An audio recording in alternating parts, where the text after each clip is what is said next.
আসসালামু আলাইকুম dear viewers, এই ভিডিওতে আমি মাইক্রোসফট ওয়ার্ডের হোম ট্যাবের অধীনে লাইন স্পেসিং টুলের কিছু চমৎকার ব্যবহার দেখাবো। তো ভিউয়ার্স, স্ক্রিনে আপনারা একটা প্রশ্ন দেখতে পাচ্ছেন, একটা স্কুলের একটা প্রশ্ন। তো এখানে আমরা কিছু লাইন স্পেসিংয়ের কিছু ব্যবহার দেখাবো। লাইন স্পেসিংটা কি? লাইন স্পেস মানে একটা লাইন থেকে আরেকটা লাইনের দূরত্ব। ভিউয়ার্স, এই যে দুইটা লাইনের মাঝখানে কিন্তু ভিউয়ার্স একটা ফাঁকা জায়গা আছে, একটু প্রত্যেকটা লাইনে। এটা মোটামুটি দেখা যায় সেম ভিউয়ার্স এক এক জায়গায়। তো এই লাইন স্পেসিং এর অনেকগুলো ব্যবহার আছে ভিউয়ার্স। এখানে দেখা যাচ্ছে যে এই যে এই যে 1.15 মানে সোয়াক, যেটা তারপর দেয়ার, এরকম কিছু অপশন আছে ভিউয়ার্স। তো এটা আমি একটু দেখাই ভিউয়ার্স। এই যে এখানে ধরেন এই দুটো লাইনকে আমি সিলেক্ট করে নিলাম। ভিউয়ার্স দেখুন, আমি যখনই এই যে আমাদের পয়েন্টগুলোর কাছাকাছি নিচ্ছি, যে দেয়ার পয়েন্ট যেটা, আমি যদি যখনই দেয়ার পয়েন্টের নিচে কাছাকাছি নিচ্ছি, তখন কিন্তু লাইন স্পেসটা একটু বেড়ে যাচ্ছে, 2 এর কাছে নিচে আরও বেড়ে যাচ্ছে, 2.5 এর কাছে নিচে আরও বেড়ে যাচ্ছে। তো এইখানে তাছাড়াও আমাদের এখানে দুইটা আমাদের আলাদা অপশন আছে, যে এখানে যে অ্যাড স্পেস বিফোর প্যারাগ্রাফ। এই প্যারাগ্রাফ বলতে আসলে কি বোঝানো হয়েছে সেটা একটু ব্যাখ্যা জানতে হবে আমাদেরকে। আর একটা হচ্ছে অ্যাড স্পেস আফটার প্যারাগ্রাফ, প্যারাগ্রাফের পরে এবং প্যারাগ্রাফের আগে। ভিউয়ার্স বলে নেই, প্যারাগ্রাফ বলতে আসলে এইখানে যে বিষয়টা বোঝানো হচ্ছে, এখানে আসলে একবারে যে এরকম প্যারা এটা বোঝানো হয় না। এখানে হচ্ছে যে কি, প্রত্যেকটা লাইন যেখান থেকে মানে একটা লাইনের শেষ এন্টার দেওয়া হলেই ওইটাই টোটালটা একটা প্যারা। মানে আমি লিখলাম, লেখার পরে একটা লাইন পরে যদি আমি এন্টার দেই, ওই লাইনটাই মূলত একটা প্যারা। ভিউয়ার্স, ওই লাইনটাই মূলত একটা প্যারা। এটা হইতে পারে 4-5 লাইন। যেমন ভিউয়ার্স, এইখানে আপনি দেখতে পাচ্ছেন যে 2 নাম্বার যে আমি প্যাসেজটা, যে উদ্দীপকটা লিখলাম, তো এইখানে কিন্তু এন্টার দেওয়া হয়েছে এই যে এবার সবার শেষে যে লাভ করেছেন এরপরে। ভিউয়ার্স, এরপরে কিন্তু আমি এন্টার দিচ্ছি, তার মানে এই টোটালটা কিন্তু একটা প্যারা। আবার এইখানে দেখুন, এই যে একটা লাইনের পরে কিন্তু এন্টার দেওয়া আছে, তাহলে এই লাইনটাও কিন্তু একটা প্যারা। তাইলে কিন্তু কাজটা বুঝতে সহজ হবে। তো ভিউয়ার্স, আমি এইখানে দেখাই কাজটা সহজে।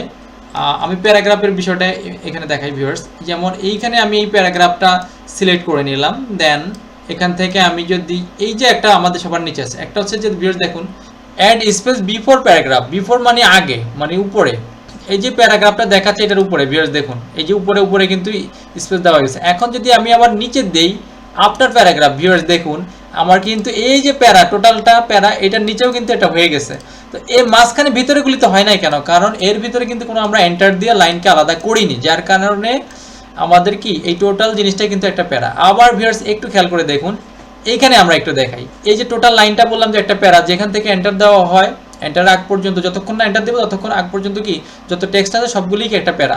যেমন এইখানে যদি আমি এই যে বিফোর দেই, দেখুন ভিউয়ার্স, এই যে এখানে এটা আগে একটা স্পেস হচ্ছে, আবার আপনার দিলাম, দেখুন ভিউয়ার্স, এই যে দুইটা, এখানে কিন্তু এক লাইনের মাঝখানে লাইনের কি আগেও স্পেস হচ্ছে, পরেও হচ্ছে। আর এটার ক্ষেত্রে কিন্তু আগে পরে হচ্ছে না, এটা টোটাল যে প্যারাটা আছে, যতটুকু পর্যন্ত আমরা কি এন্টার দিয়ে আলাদা করি নাই, ততক্ষণ পর্যন্ত টোটালটা কিন্তু একটা প্যারা। আর এখানে যেটা এন্টার দিয়ে ফেলছি, যার কারণে এই টোটালটাই কিন্তু একটা প্যারা। তার আগে পরে কি হলো, স্পেস হলো, স্পেস অ্যাড হয়ে গেল। তো আমরা এখান থেকে এটা কিন্তু আবার ডিলিট করতে পারি, যে রিমুভ করে দিলাম এখান থেকে, এই যে remove after space after paragraph, এটা করে দিলাম। আর বেসিক্যালি আমরা যেটা করি সেটা হচ্ছে যে আমরা কতটুকু স্পেস রাখি ভিউয়ার্স, এই স্পেসটা আমাদের কিভাবে কাজে লাগবে, কিভাবে উপকার করবে। স্পেসটা হচ্ছে যখন ভিউয়ার্স আমরা দেখি যে 3-4 পেজ লেখা হয়ে যায়, আমার 2 পেজের মধ্যে অ্যাডজাস্ট করতে হবে টেক্সটটা, লেখাটা, তখন আমরা এই লাইন স্পেসিং এর পরিমাণটা কি কমায়া দেই, বাড়ায়া দেই। তো এইটার একটা বিকজ কাস্টম লাইন স্পেস আছে, এখানে তো কিছু ডিফল্ট সেটিং দেওয়া আছে, 1, 1.5, 1.5, 2, 2.5, 3, কিন্তু আমি চাই যে আরও বেশি দেবো বা আরও আমার মতো করে কাস্টম করে দেবো। যেমন আমি যদি 1.25 দিতে যাই, তাহলে কিন্তু পারতেছি না। আমি 1.2 দিতে যাই, তাহলে কিন্তু পারতেন। তাহলে কীভাবে দিতে হবে? তো আমি একটা প্যারাগ্রাফের মধ্যে দেখাই ভিউয়ার্স। এইখানে আমি একটা প্যারা দিলাম, এই যে প্যারাটার মধ্যে, এইখানে আমি একটা লাইন স্পেস দেবো আমার মতো করে। তো সেক্ষেত্রে আমি লাইন স্পেস অপশন চলে যাবে। এই যে ভিউয়ার্স, এখানে একটা অপশন আছে আমাদের লাইন স্পেসিং অপশন, আমরা এইটাতে চলে যাব। এখানে গেলে ভিউয়ার্স, আমরা ওই যে বিফোর আফটার যে দুইটা অপশন, এই যে ভিউয়ার্স, এটা কিন্তু আগে পরে কোনোটা কিন্তু দেওয়া নাই। আমরা চাইলে, আমরা তো এখানে ডিফল্ট দিয়ে দিছি, সেখানে কত কি পরিমাণ ডিস্টেন্সটা হয়েছে ভিউয়ার্স, এই যে আমরা 2 এর উপরে এটা 12 পরিমাণ হয়। যখন একবার ওইখান থেকে আমরা দিয়ে দেই লাইন স্পেসিং থেকে, তখন 12 পরিমাণ হয়। কিন্তু আমরা চাইলে এটা কমায়া বাড়ায় দিতে পারি, ঠিক আছে? এটা আমরা এখানে 3 পার্টিকেল করতে পারি, 6 বার লিখে দিতে পারি, 2, 3, 4 যাই হোক। তো এইখানে হচ্ছে আমাদের মূল যেটা লাইন স্পেসিং এর মূল ফ্যাক্টর হচ্ছে ভিউয়ার্স, এইখানে আমাদেরকে মাল্টিপল অপশনটা সিলেক্ট করে নিতে হবে। এইখানে ভিউয়ার্স, এই যে মাল্টিপল অপশনটা সিলেক্ট করে নিতে হবে। দেন এইখান থেকে আমার মতো করে, যেমন 1.25 বললাম যে ওইখান থেকে দেওয়া যায় না, কিন্তু এখান থেকে দেওয়া যায় ভিউয়ার্স। এই যে আমি 1.25 দিলাম ভিউয়ার্স, দেখুন আমার অবশ্যই স্পেসিংটা কিছুটা কমবে বা বাড়বে। দেখুন ভিউয়ার্স, একটু কমে গেছে। দ্যাট মিনস আমি আর একটু বাড়ায় রাখছিলাম, 3.7 দিয়ে রাখছিলাম, বাট এখন যখন 1.25 একটু কমে আসছে। তাছাড়া আপনি যদি আরো কমাই যে এক দেওয়ার ফলে ভিউয়ার্স দেখুন লেখাগুলো কিন্তু লাইনগুলো কিন্তু একবারে কাছাকাছি চলে আসছে। আবার যদি 1.5 দিয়ে দেই তখন একটু ডিস্টেন্স বেড়ে যাচ্ছে, যেটা আমি দিতেছিলাম বা দিলাম একটু ডিস্টেন্স বেড়ে গেছে এই যে এই লেখাগুলো থেকে। তো সেটা ছিল আমাদের কাস্টম।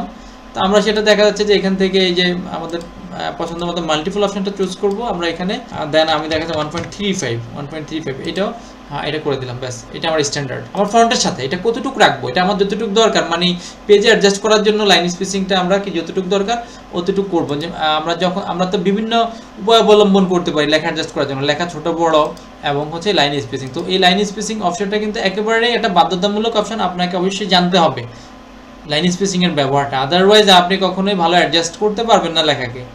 তাহলে দেখা যাচ্ছে যে আপনি লেখাকে ছোট করবেন, আমরা বড় করে লেখা যদি আমার অ্যাডজাস্ট, যেমন আমি চাইলে কি করতে পারি, এখানে 11 ফন্ট আছে ভিউয়ার্স দেখুন, এই যে 11, আমি চাইলে 12 করেও কিন্তু এই লেখাকে অ্যাডজাস্ট করতে পারি। কিভাবে, আমি যদি এখানে লাইন স্পেসিং কমায় দেই, দেখুন ভিউয়ার্স আমার লেখা কিন্তু উপরে উঠে যাচ্ছে। তাহলে আমি কিন্তু কি করতে পারবো, আমার এই লেখা সাইজ বড় করেও কিন্তু আমি কি একটা পেজে অ্যাডজাস্ট করতে পারবো এই লেখাটা। আর যদি আমি চাই যে আমার লেখা কম পেজের মধ্যে, এটা অ্যাডজাস্ট করবো কিভাবে, তখন আমি যেটা করবো, যেমন এই যে এখান থেকে 2 লাইন স্পেস বাড়াই দেবো ভিউয়ার্স। দেখুন এই যে লেখাটা দেখতে পাচ্ছেন আপনারা, এটাকে যদি আমি লাইন স্পেস 2 দিয়ে দেই তাহলে কি পরিমাণ লেখাটা বড় হচ্ছে দেখুন ভিউয়ার্স, অনেক বড় হয়ে গেছে লেখাটা। ওকে, অনেক বড় হয়ে গেছে ভিউয়ার্স। তো আপনারা আশা করি বুঝতে পারছেন যে আমাদের এই হোম ট্যাবের অধীনে, মানে এই যে প্যারাগ্রাফ সেকশনের অধীনে যে আমাদের যে লাইন স্পেসিংটা, এটা খুবই গুরুত্বপূর্ণ। এটার মূল কাজটা হচ্ছে মূলত কাস্টম যে অপশনটা, সেটা হচ্ছে এই লাইন স্পেসিং অপশন। এখান থেকে আপনারা কমাইতে পারবেন, বাড়াইতে পারবেন। আরেকটা হচ্ছে যে কাস্টম স্পেসিং বিফোর আফটার, আর ইনডেন্টেশন, এগুলো আপনাদের টাচ করার কোনো প্রয়োজন নেই, এগুলো ডিফল্ট যা আছে তাই থাকবে ইনডেন্টেশনের ভিউয়ার্স, ঠিক আছে। আর এখানে লেফট টু রাইট, যদি কোনো কারণে লেখা দেখেন যে বাম দিক থেকে না হয়ে ডান দিক থেকে মিলে আসতেছে, তখন লেফট টু রাইট, এটা অটোমেটিকলি লেফট টু রাইটে দেওয়া থাকে। তো ভিউয়ার্স এটা হচ্ছে আমাদের লাইন স্পেসিং এর ট্রিক্স। তো ভিউয়ার্স আশা করি ভিডিওটি ভালো লেগেছে। তো ভালো লাগলে অবশ্যই চ্যানেলটি সাবস্ক্রাইব এবং শেয়ার করবেন। সঙ্গে থাকার জন্য অনেক অনেক ধন্যবাদ।